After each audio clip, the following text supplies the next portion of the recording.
Hello बच्चों, let's read this question. Assertion enzymes are not divided into classes. ये incorrect हो जाता है. एंजाइम्स जो है ना क्लासेस में डिवाइड किया गया है. ओके उनका क्लासिफिकेशन आप क्या पढ़ते हैं, उनको क्लासेस में डिवाइड करते हैं. डिफरेंट डिफरेंट क्लासेस होती हैं. जिस रिएक्शन को वो कैटेलाइज करते हैं उसके अकॉर्डिंग आप वहां पर एंजाइम देखते हैं. जैसे फर्स्ट क्लास अगर हम देखें तो वो क्या हो जाती है, ऑक्सीडो रिडक्टेज.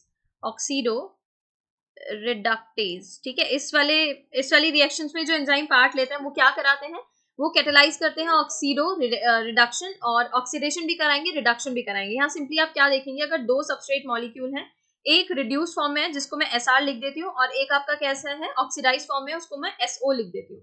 ठीक है, अब आप जब ये एंजाइम यहाँ पर काम करेगा तो जो रिड्यूस वन है उसका क्या हो जाएगा, ऑक्सीडेशन हो जाएगा.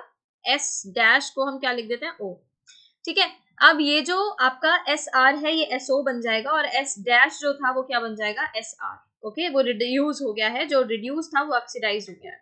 तो ये ऑक्सीडो रिडक्टेज है. सेकंड क्लास क्या हो जाता है, ट्रांसफरेज हो जाता है. ट्रांसफरेज. ओके, ट्रांसफरेजेस में आप क्या देखते हैं, ये कैटेलाइज करते हैं ट्रांसफर ऑफ अ ग्रुप. यहाँ पे ट्रांसफर ग्रुप को करता देखेंगे आप. फिर इसके बाद आ जाते हैं आपके हाइड्रोलेजेस. हाइड्रोलेज क्या करते हैं, ये एंजाइम कैटेलाइज करते हैं hydrolysis of ester bond, ether bond, peptide bond. इसके बाद फोर्थ वन आ जाती है, फोर्थ क्लास आ जाती है लाइजेस.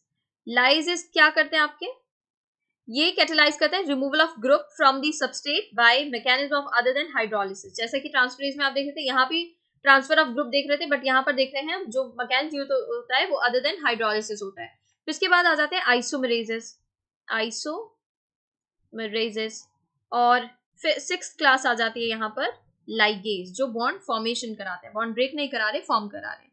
तो यहाँ तो ये बोल दिया कि enzymes are not divided into class, तो क्लास में तो डिवाइड होते हैं. रीजन में दिया है enzymes catalyse the different types of reactions. बिल्कुल डिफरेंट टाइप्स ऑफ रिएक्शन को कैटेलाइज करते हैं, और इसीलिए डिफरेंट डिफरेंट क्लास में उनको कैटेगराइज किया गया है. रीजन करेक्ट है, असर्शन फॉल्स है.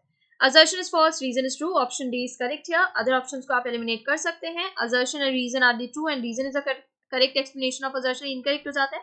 both assertion reason are the true, reason is not a correct explanation of assertion, ये भी incorrect हो जाता है. assertion is true, reason is false, ये भी incorrect है. correct option here is option D. इसके regarding information new NCERT class 11 page number 158 and 159 पर given है. Thank you.